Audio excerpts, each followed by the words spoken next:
ਸਤਿ ਸ਼੍ਰੀ ਅਕਾਲ ਪਿਆਰੇ ਬੱਚਿਓ। ਤੁਹਾਡੇ ਬੋਰਡ ਦੇ ਐਗਜ਼ਾਮ ਸ਼ੁਰੂ ਹੋ ਚੁੱਕੇ ਹਨ ਤਾਂ ਹੁਣ ਪੰਜਾਬੀ ਦਾ ਐਗਜ਼ਾਮ ਵੀ ਆਉਣ ਵਾਲਾ ਹੈ। ਸੋ ਅੱਜ 10ਵੀਂ ਜਮਾਤ CBSE ਦੀ ਸਾਹਿਤਮਾਲਾ ਦੀ ਕਵਿਤਾ ਭਾਗ ਦੀ ਤਿਆਰੀ ਸ਼ਾਰਟ ਵਿੱਚ ਕਰਦੇ ਹਾਂ। ਤਾਂ ਚਲਦੇ ਹਾਂ ਕਵਿਤਾ ਭਾਗ ਦੀ ਤਿਆਰੀ ਕਰਨ। ਬੱਚਿਓ, ਤੁਹਾਡੀ ਇਸ ਕਵਿਤਾ ਭਾਗ ਦੇ ਵਿੱਚ 5 ਕਵੀ ਹਨ। ਸਭ ਤੋਂ ਪਹਿਲੇ ਗੁਰੂ ਨਾਨਕ ਦੇਵ ਜੀ, ਤੀਜੇ ਗੁਰੂ ਸਾਹਿਬਾਨ ਸ਼੍ਰੀ ਗੁਰੂ ਅਮਰਦਾਸ ਜੀ, ਪੰਜਵੇਂ ਗੁਰੂ ਸਾਹਿਬਾਨ ਸ਼੍ਰੀ ਗੁਰੂ ਅਰਜਨ ਦੇਵ ਜੀ, ਇਹ 3 ਗੁਰੂ ਸਾਹਿਬਾਨ ਹਨ। ਚੌਥੇ ਕਵੀ ਭਾਈ ਗੁਰਦਾਸ ਜੀ, ਜੋ ਕਿ ਇੱਕ ਵਿਦਵਾਨ ਪੁਰਖ ਸਨ। ਪੰਜਵੇਂ ਸ਼ਾਇਰ ਸ਼ਾਹ ਮੁਹੰਮਦੀ, ਜਿਨ੍ਹਾਂ ਨੇ ਜੰਗ ਸਿੰਘਾਂ ਤੇ ਫਿਰੰਗੀਆਂ ਲਿਖੀ। ਤਾਂ ਆਓ ਸਭ ਤੋਂ ਪਹਿਲੇ ਪੜ੍ਹਦੇ ਹਾਂ ਸ਼੍ਰੀ ਗੁਰੂ ਨਾਨਕ ਦੇਵ ਜੀ ਦੀ ਕਵਿਤਾ। ਬੱਚਿਓ, ਇਸ ਵੀਡੀਓ ਦੇ ਵਿੱਚ ਮੈਂ ਤੁਹਾਨੂੰ ਸਾਰੇ ਕਵੀਆਂ ਦਾ ਜਨਮ ਕਾਲ, ਜਨਮ ਸਥਾਨ, ਉਹਨਾਂ ਦੇ ਮਾਤਾ ਪਿਤਾ ਬਾਰੇ, ਉਹਨਾਂ ਦਾ ਜੋਤੀ ਜੋਤ ਸਮਾਣਾ ਅਤੇ ਉਹਨਾਂ ਦੀਆਂ ਰਚਨਾਵਾਂ ਬਾਰੇ ਦੱਸਾਂਗੀ। ਤੇ ਸਾਹਿਤਮਾਲਾ ਵਿੱਚ ਉਹਨਾਂ ਦੀਆਂ ਕਿਹੜੀਆਂ ਰਚਨਾਵਾਂ ਹਨ ਉਹਨਾਂ ਬਾਰੇ ਦੱਸਾਂਗੀ।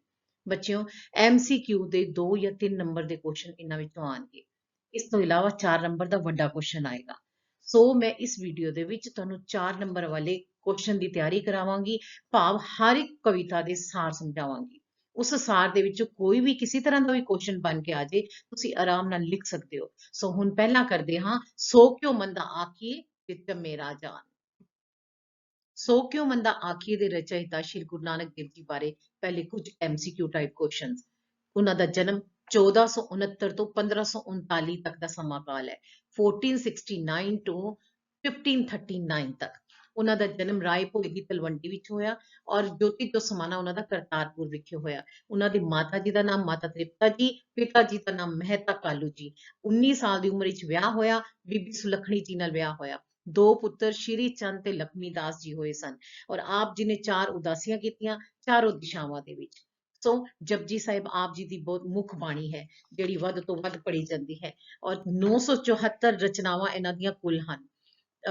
ਤੇ ਨਾਲ ਹੀ ਆਪ ਨੇ ਔਰਤਾਂ ਦੇ ਪ੍ਰਤੀ ਜਿਹੜਾ ਹੈ ਈਰਖਾਲੂ ਭਾਵ ਉਹ ਖਤਮ ਕੀਤਾ ਹੈ, ਉਹਦਾ ਵਿਰੋਧ ਕੀਤਾ ਹੈ। ਸੋ ਕਿਉ ਮੰਦਾ ਆਖੀਏ ਇਹਨਾਂ ਦੀ ਕਵਿਤਾ ਆਪ ਜੀ ਦੇ ਬੁੱਕ ਵਿੱਚ ਹੈ। ਭੰਡ ਜੰਮੀਏ ਭੰਡ ਨਿਮੀਏ ਭੰਡ ਮੰਗਣ ਵਿਆਹ।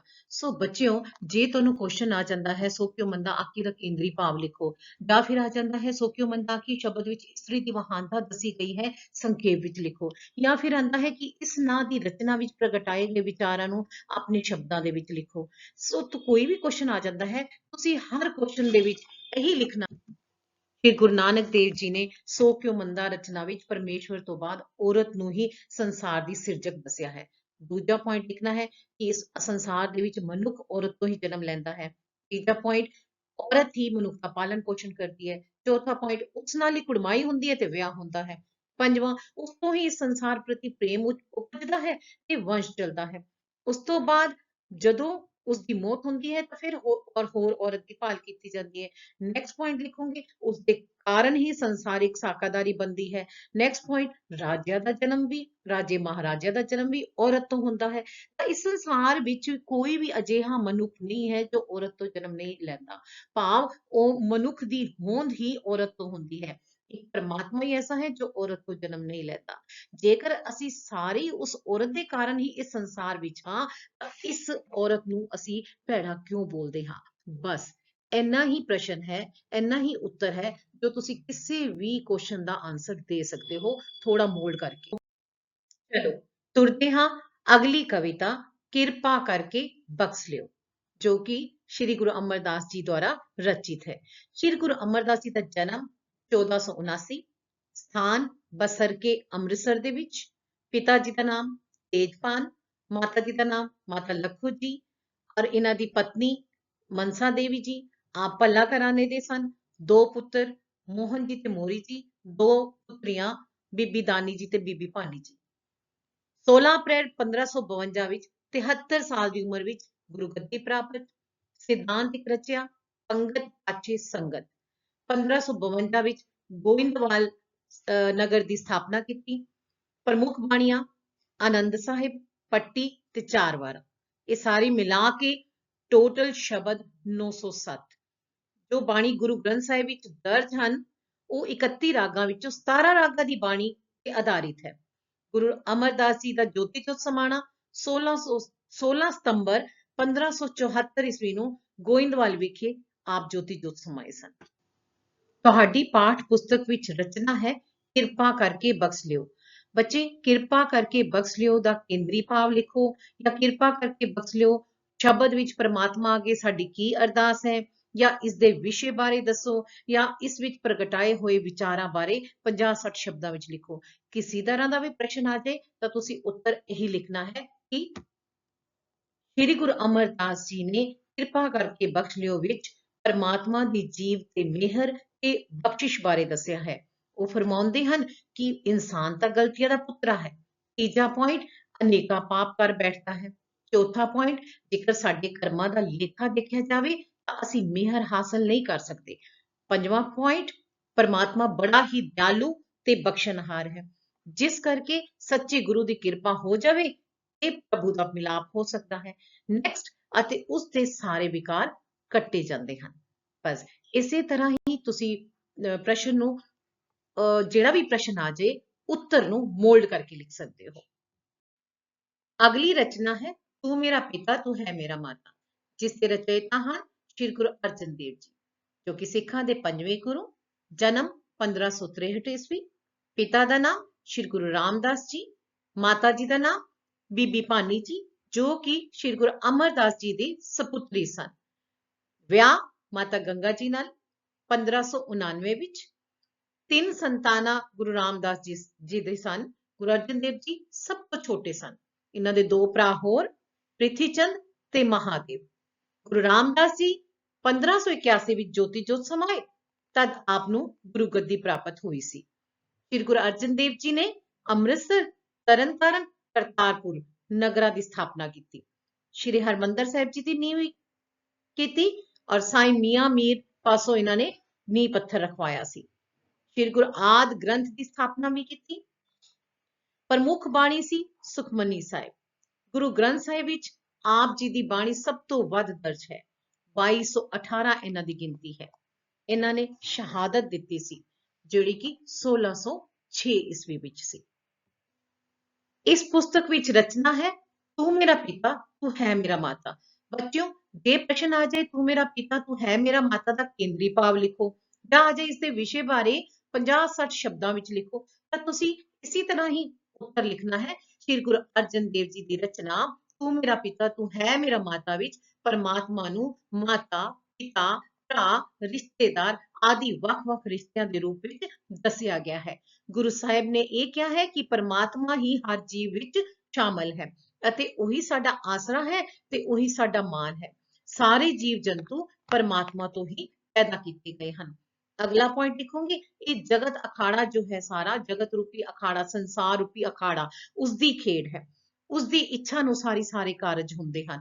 ਜੀਵਾਂ ਨੇ ਜੋ ਵੱਖ-ਵੱਖ ਕੰਮ ਆਪਣੇ ਜਿੰਮੇ ਲਾਏ ਹਨ, ਉਹ ਪਰਮਾਤਮਾ ਦੀ ਮਰਜ਼ੀ ਸਦਕਾ ਹੈ। ਪਰਮਾਤਮਾ ਦਾ ਨਾਮ ਸਿਮਰ ਕੇ ਅਸੀਂ ਆਤਮਿਕ ਸੁੱਖ ਪ੍ਰਾਪਤ ਕਰ ਸਕਦੇ ਹਾਂ। ਸੋ ਕੋਈ ਵੀ ਪ੍ਰਸ਼ਨ ਆ ਜਾਏ ਤਾਂ ਮੋਲਡ ਕਰਕੇ ਤੁਸੀਂ ਲਿਖ ਸਕਦੇ ਹੋ। ਅਗਲੀ ਰਚਨਾ ਹੈ ਸਤਿਗੁਰੂ ਨਾਨਕ ਪ੍ਰਗਟਿਆ, ਜੋ ਕਿ ਭਾਈ ਗੁਰਦਾਸ ਜੀ ਦੁਆਰਾ ਲਿਖੀ ਗਈ ਹੈ।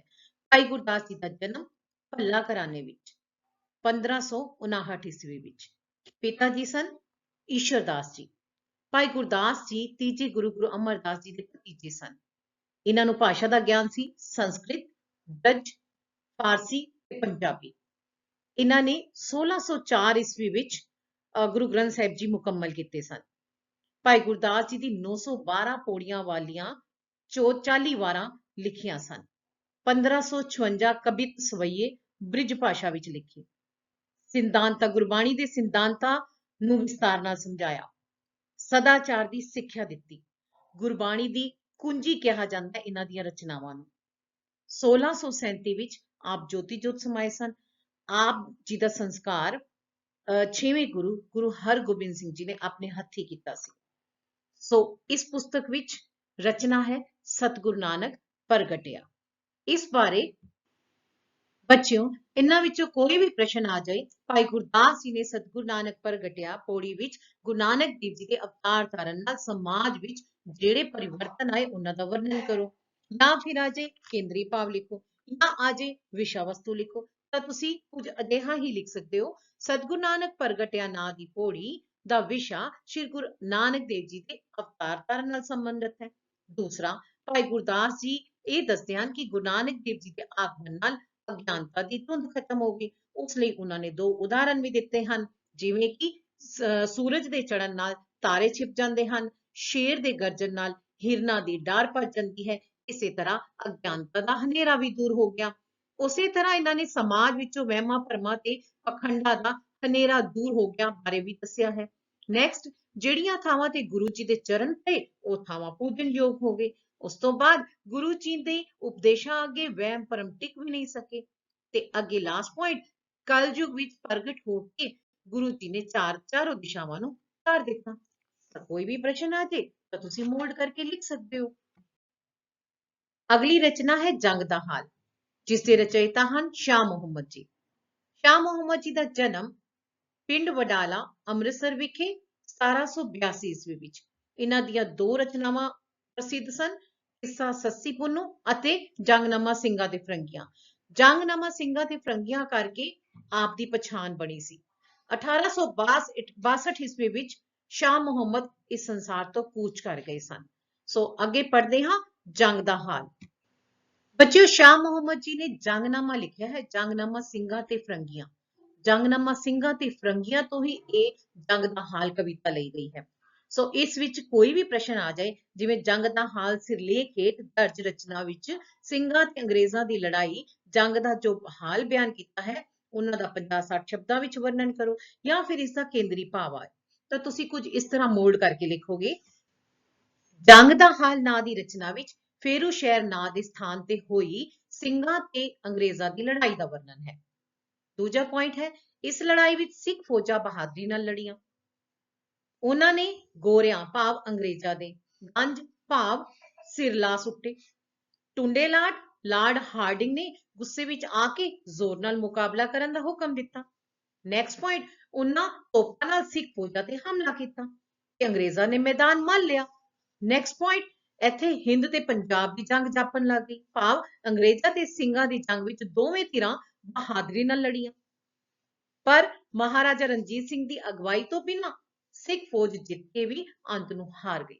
ਇਸ ਤਰ੍ਹਾਂ ਦਾ ਦ੍ਰਿਸ਼ ਬਿਆਨ ਕੀਤਾ ਹੈ। ਸੋ ਬੱਚਿਓ, ਇਸ ਤਰ੍ਹਾਂ ਦਾ ਕੋਈ ਵੀ ਪ੍ਰਸ਼ਨ ਆ ਸਕਦਾ ਹੈ, ਤੁਸੀਂ ਮੋਲਡ ਕਰਕੇ ਇਸ ਨੂੰ ਲਿਖ ਸਕਦੇ ਹੋ। ਤਾਂ ਬੱਚਿਓ, ਇਹ ਸਨ ਸਾਰੀ ਕਵਿਤਾਵਾਂ ਦੇ ਸਾਰ। ਇਹਨਾਂ ਵਿੱਚੋਂ ਹੀ MCQ ਬਣ ਜਾਣਗੇ। ਤੁਸੀਂ ਧਿਆਨ ਨਾਲ ਸੁਣੋਗੇ ਤਾਂ ਤੁਹਾਨੂੰ ਬਹੁ ਵਿਕਲਪੀ ਪ੍ਰਸ਼ਨ ਬੜੇ ਆਰਾਮ ਨਾਲ ਆ ਜਾਣਗੇ। ਇਸ ਤੋਂ ਇਲਾਵਾ ਕੁਝ ਹੋਰ ਵੀ ਪ੍ਰਸ਼ਨ ਹਨ। ਰਾਏ ਭੋਇ ਦੀ ਤਲਵੰਡੀ ਨੂੰ ਕਿਹੜਾ ਨਾਂ ਦਿੱਤਾ ਗਿਆ? ਨਨਕਾਣਾ ਸਾਹਿਬ। ਸ਼੍ਰੀ ਗੁਰੂ ਅਮਰਦਾਸ ਜੀ ਨੇ ਗੋਇੰਦਵਾਲ ਸਾਹਿਬ ਵਿਖੇ ਕਿਸ ਦਾ ਨਿਰਮਾਣ ਕਰਵਾਇਆ ਸੀ? ਬਾਉਲੀ ਦਾ। ਗੁਰੂ ਅਰਜਨ ਦੇਵ ਜੀ ਦੇ ਇਤਿਹਾਸ ਵਿੱਚ ਨਵੇਕਲੀ ਥਾਂ ਕਿਉਂ ਹੈ? ਸ਼ਹਾਦਤ ਕਰਕੇ। ਭਾਈ ਗੁਰਦਾਸ ਜੀ ਨੇ ਕਿਸ ਦੀ ਸਿੱਖਿਆ ਦਿੱਤੀ? ਸਦਾਚਾਰ ਦੀ। ਜੰਗ ਦਾ ਹਾਲ ਵਿੱਚ ਸਰਕਾਰ ਕਿਸ ਨੂੰ ਕਿਹਾ ਗਿਆ ਹੈ? ਮਹਾਰਾਜਾ ਰਣਜੀਤ ਸਿੰਘ ਨੂੰ। ਇਸੇ ਤਰ੍ਹਾਂ ਦੇ ਕੁਝ ਹੋਰ ਕੁਐਸਚਨ ਦਾ ਲਿੰਕ ਮੈਂ ਆਪਣੇ ਡਿਸਕ੍ਰਿਪਸ਼ਨ ਵਿੱਚ ਪਾਇਆ ਹੈ। ਜੇ ਤੁਸੀਂ ਕੁਝ ਹੋਰ ਪੁੱਛਣਾ ਵੀ ਹੈ ਤਾਂ ਬੇਟਾ ਕਮੈਂਟ ਕਰਕੇ ਮੈਨੂੰ ਪੁੱਛ ਸਕਦੇ ਹੋ। ਮੇਰਾ ਇੰਸਟਾ ਦਾ ਲਿੰਕ ਵੀ ਹੈ, ਤੁਸੀਂ ਮੈਨੂੰ ਇੰਸਟਾ ਰਾਹੀਂ ਵੀ ਪੁੱਛ ਸਕਦੇ ਹੋ। ਸੋ ਧੰਨਵਾਦ ਤੇ ਸ਼ੁਭ ਇੱਛਾਵਾਂ। ਪਰਮਾਤਮਾ ਕਰੇ ਤੁਹਾਡੇ ਸਾਰਿਆਂ ਦਾ ਪੇਪਰ ਬਹੁਤ ਚੰਗਾ ਹੋਵੇ। ਸਤਿ ਸ਼੍ਰੀ ਅਕਾਲ।